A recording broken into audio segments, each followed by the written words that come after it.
Hello and welcome to Two Girls in a Pod. I am Sharon. I'm Christy. Hope all of you are doing well. We are now back in Colorado, where we're very happy that the weather has been beautiful. I want you to know. A little breezy, that's not too great, but we're enjoying the sun. Yes, enjoying the sun. Glad that the snow is gone, but definitely missing Cancun. Yes, beautiful there. But, one of the reasons we did that was because we said we needed a reset. Well, okay, now we've had our reset. Now it's what do we do with the reset? And we were talking about that, how do you take that opportunity to do that reset? And then when you get back to reality, what do you do? How do you make it beneficial for you? Yeah, because you've had the rest. Now, how do you get back on task and implement a schedule and do all of that you can still feel rejuvenated and still put into practice what you want to accomplish, and still maintain that peace. But I think that a lot of people have different ideas about how you measure success. We've talked about that. Mm-hmm. And even coming back from something, like a vacation like that, and you're not maybe wanting to be so productive when you first come back, you're trying to get into the swing of things. But I think that you can look at those steps and break it down and realize, still making progress. It looks different for everybody. Well, and I think that's the thing. So some people want to go do a reset, and maybe their idea of success is that I just don't feel tired every day. Yeah. And so they come back, they feel rejuvenated, they're not tired. Why one's doing a reset is important too. Some it can be fatigue, some it can be like a burnout where the ideas, you lack creativity. It can be a combination of all those things. So then when you come back, it's like, okay, now I've got my reset, I got my creativity back, which I think we have. We've been, talking more about our ideas and our creativity, and we have so much more stuff that we do, stuff we're moving into, which is really fun and exciting for us. But it's that thing of also how you said, how do we measure that? How do we measure if we're where we want to be or moving in that direction or whatever that is? But you used a really good example when we're talking to our friend or friends. It doesn't matter who it is, but your response to that. Yeah, I was saying that I realized that, one of our friends will ask, how was your day, or how did your day go? And I realized that I go to that place of what did I accomplish in this day? And that is my measurement of success, I guess, for that day. And I'm always grateful, if I can think of anything that I feel like that, especially if it's something that maybe I've had on the back burner for a while. But really, I guess it's just knowing that I've done something in that day that has put me closer to where I want to be. Mm-hmm. Even if it's a small thing, it doesn't have to be anything big. And I think we always look at that measurability in, like, say, task. As you say, it's what are we doing? But, one of the things that I do when our friend says, well, how was your day? I always sit there and think, well, what was my mood like today? Because I will go to my mood. It was great. And it's because of wherever that mood elevation was. Sometimes it can be tied into, if it's my work day, I already have that scheduled out. So I already know what that's going to look like. So it's always, there's that sense of accomplishment anyway, because, I sit there and say, okay, I have 8 or whatever clients say, okay, so therefore that was a good day when I get through all that or whatever. But I think for me, it's on those other days where even on our work day, I guess, is when I look and I say, but what was my feeling about the day? Mm-hmm. Because to me, that is also a measurement of success, is when we can sit back. Because I think we are so pushed more now into our accomplishments or our successes are based on how many tasks we've done or what we've done for somebody else. The list goes on and on. But I think that I would hope that we start shifting more into how was your day? And you sit there, it was a happy day. Mm-hmm. You know what I mean? Yeah. Because I think our mental space is so important and valid to where we are. Yeah. And hoping people can shift to that. And when somebody asks you, how was your day? You sit there and think, oh my gosh, you know what? I got to talk to great friends. I got to do this. It was a great day. It felt good. Mm-hmm. But I think having any measurability, I think, is really important for that. And I feel like we're at a place where people are feeling stuck, maybe, whether it's work wise or monotony or whatever that is. Sometimes that's what I'm hearing, this place of feeling stuck. And I think it's that. I think if it's somebody who sits there and maybe doesn't feel, it's kind of like our friend, well, I didn't get anything accomplished today. I feel like I should have. And I'm there like, why? Maybe but feeling bad because you take the day off, so to speak. Well, I do think that measurability is definitely different for everyone. And yeah, that piece, like you're saying about the mood or that is a huge thing too. And I think that we do have to look at that, and it can't just be about tasks. But one of the things, like we had been reading, I think it's called The Magic by Rhonda Byrne. And one of the practices in there, because that book is about gratitude, and one of the topics that she mentions in there is using a rock. And she said, get a rock that you like and hang on to it and every single night before you go to bed, hold the rock in your hand and let that be the thing that spurs you to do the practice of thinking of the very best thing that happened in the day. And she says about using that every night before you go to bed, think of the best thing that happened in the day. And I know I have tried to implement that too.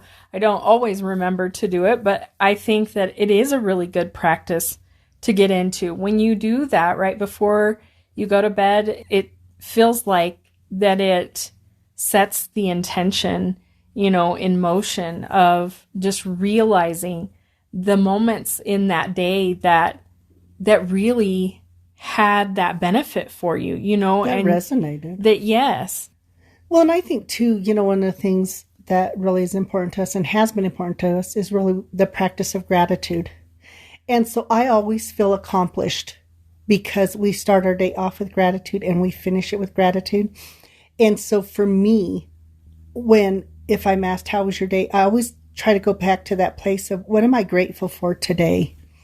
And sometimes I'm grateful I got through the day, because it might be a tough day or whatever that is, or any of those small things. But our creativity sometimes gets stifled, our motivation, our energies, all of those things. And then once again, like I said, you do the reset and it's like, now what? I think you're right. I think once you do that reset, if you do some more of that organizational piece to it. Yes. When I talk about organizational and stuff like that, it's not rigid. I always tell people it's just like a kind of more of a free-flowing kind of thing.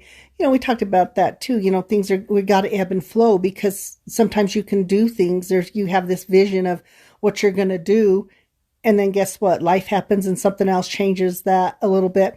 But that's okay. You just kind of ebb and flow with it. Well, and sometimes some projects or big projects or whatever like that will start feeling overwhelmed. I think that's why a lot of people start to feel stuck. You just feel so overwhelmed by all the tasks that need to be done to bring your plan into fruition. But I think that even just like you say, maybe you have some flexibility, maybe set aside some time. Hey, I'm just going to take 20 minutes to work on just this piece of it. I think that really helps. And I know that because we were at a place of burnout, because, a lot of stuff was going on, and still making sure that you do the best that you can for the people you service, the people you work with and things like that. But then I think what happens is you still are having a lot of the ideas, but it's so hard to organize them. It felt to me like I had this box full of stuff that was maybe great stuff, but it's like even opening the box, I just couldn't see. It was just like this montage of stuff. And so it was kind of overwhelming. And even though we had, I worked 3 days doing the therapy, we do other stuff. We do the podcast on one day. We do all these other things, and we're starting other things. And so I'm really looking at that coaching piece that we're getting ready to do. We're getting ready to do blogging, all of these things that we have, but it was almost like too much. Even though we think that it's all very important and we're very excited about all of it, it was a lot. And that's the thing is like you get so excited about some of the new ideas and ventures that you're going into that yes, it's exciting because you want to do these things, but it's like so overwhelming that just shuts you down. Exactly. And I think even the fact that, and listening to other people, we love to listen to Yo Quiero Dinero, and, we've subscribed to her and stuff. So we get a lot of the stuff that she's doing and things like that. And then you listen, and then that sparks some more ideas and stuff like that. So it's finding the time to do all of those things though, too. Even though you have time, you don't feel like you have time because when you're in that burnout state, it feels like just takes too much energy. It does. And one of the tips that I've heard and I feel like has really, really helped is writing things down. Oh, yes. When you are having all of these great new ideas and things like that, to hang on to that, it's really difficult. I mean, you sit down to do something later and you're like, oh my God, where am I in the middle of all this? We have found that to be so beneficial. If we're in the middle of doing something and you have to make a note on your phone, do it, or whatever. But we have found that to be a huge thing. Just writing down those thoughts and ideas as they come to you it's so helpful. Well, it is. And once again, I think when you're in that state of burnout, you just don't use your tools either. No. You don't use them the way you should.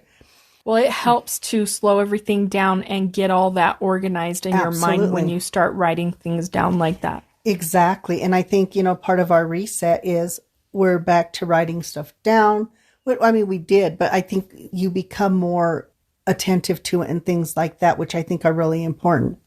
And I think so grateful for this reset because, now we go right into our spring and summer, which starts to get a little bit more busy as well because we love to be outdoor. And it's balancing that too. How do we balance our hiking and our hot tub dive? And because all of those things are so important for our mental health. Yes. And to be able to do those things and not feel like you're having to compromise one for the other. So then it's even like with that means do we get up a half hour earlier in order to get the hiking in before we start our day because we're going to be much more organized. We have our new web page getting ready to launch here pretty quick. And we're very excited about all of these things that are happening. But at the same time, it's that life balance that we have to do. And we start having burnout when we're not in balance. Mm-hmm. And that balance is so vital and so important. We talk about the importance of balance, but then, as life goes on and, once again, the death of your mom, that through, once again, that was life happening around us and we didn't have any control of all of that stuff. So those things, and when things are happening in those moments, we are not always aware of it. So that's why we get to that place of burnout because we're doing so many things or whatever is creating that burnout. Some parents, man, y'all get burned out. Mm-hmm. It's a full-time job. But that's the thing is being able to identify it, then doing that reset. Ours is vacation. Other people, it can be just going hiking. It can be taking a weekend where the family just stays at home, or it doesn't matter. Whatever it is for each individual, that is what you do. Mm-hmm. And vacation is our only one. We love hiking. That's another big one for us. We love just doing little mini weekend trips to go see and do different things. Mm-hmm. So, and of course the hot tub and of course gardening's getting ready to come. So that's kind of my thing too. Getting out there, getting my plants, getting that all done up. So any of those things, but it's about that work-life balance. And so much of the time, I don't think we're having it right now. I see a lot of burnout because kids are burned out and teachers are burned out. Mm-hmm. Because they're getting to the end of the school year. I start to see it. They start getting run down. And I always tell them, make sure you're finding something to do that's something just kind of good for you. If it's going and reading a book, whatever it is. Yeah. Because you get too frazzled and then you're just scattered. I was amazed at how many people, that by the pool were reading books. And you could just tell they were just really enjoying that moment. And you could tell that was their reset. Yeah. That would be Sandra. Mm-hmm. And we even talked about that. We were there like, oh my God, Sandra would fit right in here because There were so many people reading. She would have been trying to see what everybody was reading, I'm sure. Really. So yeah, but that's their reset. And we met some really amazing people. Yeah. And a lot of them talked about that, about needing that time away and just kind of to, once again, do the little reset on it. And then they're back to work. You know, we met people, a lot of Canadians, New Yorkers, Alabama, I mean, just New Jersey, I mean, just all over the place, Michigan, these wonderful people. And for me, sometimes that's rejuvenating because it's just kind of listening to other people's stories and their journeys and stuff. And it's neat to hear about what they do and that. Yes. That's that piece for us that kind of is nice for us to listen to and hear and we share. And so it's just such a laid back thing. If that's your idea of laid back too, going and getting a good book, do that. Yeah. Just making sure that you have that work-life balance. Because I think too much of the time we are not in balance, and we see this, and you can start seeing that dysregulation, and I'll start seeing it with my clients. They'll start, and even our friends. Mm-hmm. And it starts to make people short-tempered and things like that, and then you're just, they're so uptight. Yes. I tell everybody, just sit, pause, and think, okay, what am I doing? What am I doing for me? What am I doing that is really elevating me? What am I doing that's really bringing that great feeling to me? All of those things. And if we can't find a lot of stuff, then we need to be looking to make the change in that. Mm-hmm. And how many times I'll hear people when I ask them, well, what is it you like to do? I don't know. And I mean, I hear that a lot. I don't know. I remember when I was young, I used to like this. I said, well, what? Stop. I don't know. Well, what about now? And people really are stumped. And I'll be there like, so therapeutically, sometimes it's, okay, well, we got to find out what it is that motivates you. What is it that makes you feel good when you do it or think about it or whatever? And sometimes that can be a struggle for people. Definitely. And that's, once again, they get so out of balance and they don't even realize it. But oftentimes they'll talk about being fatigued. They'll talk about not feeling like they're getting stuff done, or they don't feel like accomplished in any aspect, or the only place they feel accomplished might be at work. Mm-hmm. But then you ask them, well, what about personally? And I think that's part of the thing too, because at work, usually you do have a little more structure in that. And there are certain things that you get done within a timely thing. It's kind of what's expected of you or whatever. And sometimes we don't even know how to arrange that in our own personal lives because we're so scattered in that. So I think that when you're coming back from a reset and you're trying to get back into that groove, you really got to give yourself some grace and realize that maybe you'll ramp up, but you need to, in order to maintain that peace. I don't think you can always measure that success by how many tasks you get done in a day. Exactly. And that's why I think if we could shift a little to maybe there's task oriented, but also what is the feel of your day? And if your day didn't feel good for whatever reason, sometimes it's because we're attending to stuff that's not even any of our business half the time. Or something we can't control. Exactly. Mm-hmm. Which is usually stuff that is none of our business. Right.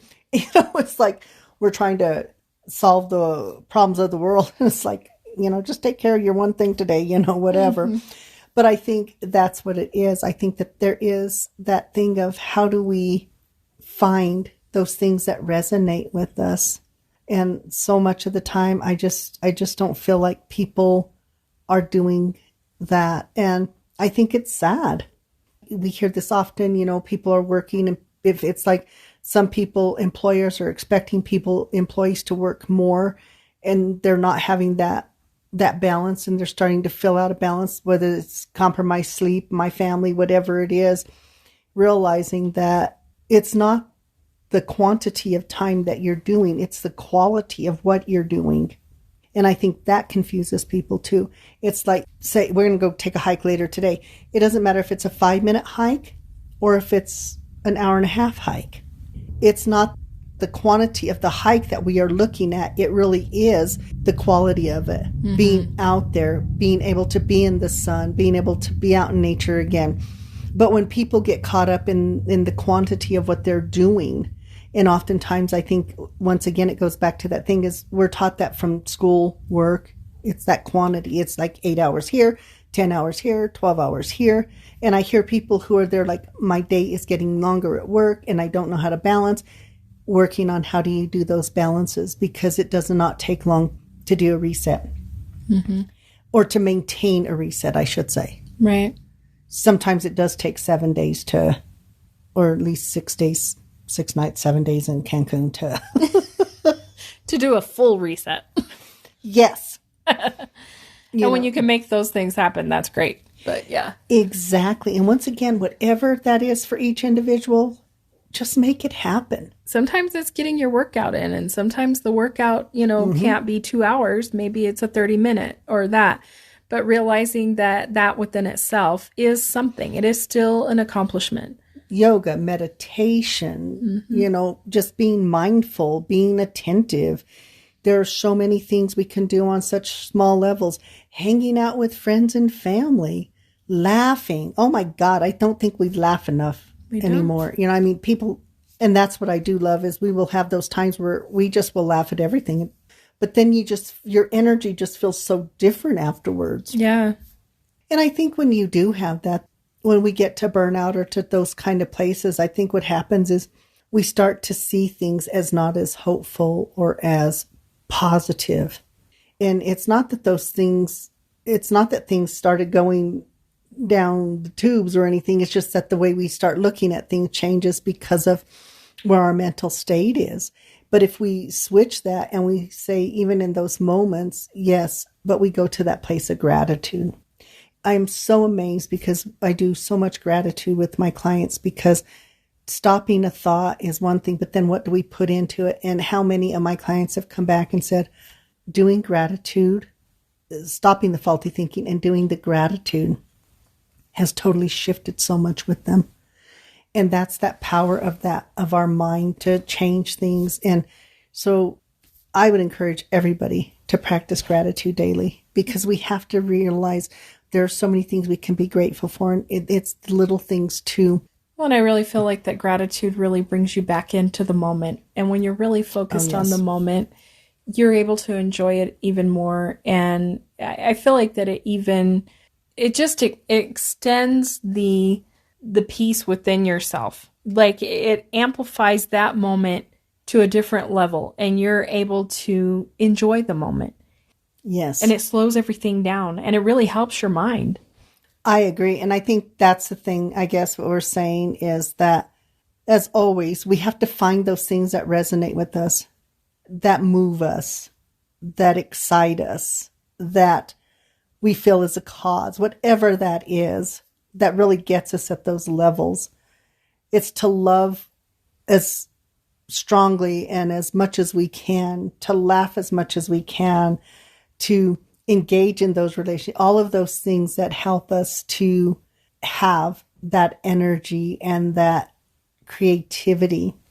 And when you start to realize that it's slipping away, that's when you start to make the decision to do something different. So pay attention. Where are you at right now? And some of you probably are in college or in schools, and you're there thinking, oh man, I just want this to be done. And the end is almost near. But what can you do to then? And I think that's why, a lot of college students and kids get sick, because they're so heightened and there's so much, they feel so much pressure, and then it's all done. And then when it's done, it's like the bottom comes out. They crash and burn. Yeah. So, I guess we're trying to figure out ways to not crash and burn ourselves, but also how do we help others to give ideas that maybe they'll get to that thing where they don't have to crash and burn as well. Yeah. It's little things, man. Little things. And I know for some of you, it's gaming. Whatever it is, take those moments, rejuvenate yourself, find that fire, that passion, that happy, that love, all of those things that are very positive and very much a part of who we are. And it just enhances our lives to a whole different degree. All those things that are going to help you shine even brighter. Absolutely. So you guys, see where you're at now. If you're lacking it, you feel it's not there, figure out those little things, even temporary little things, if that's what it has to be, to help you to feel so much better about yourself and about what you're doing. So for us, ours was Cancun. For you guys out there, whatever it is, in our hiking will sustain it, our meditation, our gratitude. Now we will be back a little bit more in alignment, and that's what's really important. Yeah. And so, as always, we hope you enjoy, and we hope you have a great week. And you can always find us on Two Girls in a Pod Life's Journey, which you can find the website at twogirlsinapod.com, or you can follow on Facebook, Two Girls in a Pod Life's Journey. You can also find Adventures of Two Girls in a Pod Life's Journey on YouTube. We appreciate all the listens and subscribes. Listen, we are everywhere. And it's so important to get the subscribers, the likes, and the listeners. Everybody knows how this all works, your algorithms. I don't even know what that is. That's something that I don't comprehend, but I know it's important. So we just really thank you for that. If you've heard something that you like today, even in this episode, don't hesitate to give some feedback. You can always reach out on Facebook or even YouTube, any of the platforms, really. Yes, we appreciate it. And we engage back. We find it quite fulfilling for us. Yeah. So anyway, we hope you guys have a great week, and we will be back next week. Bye.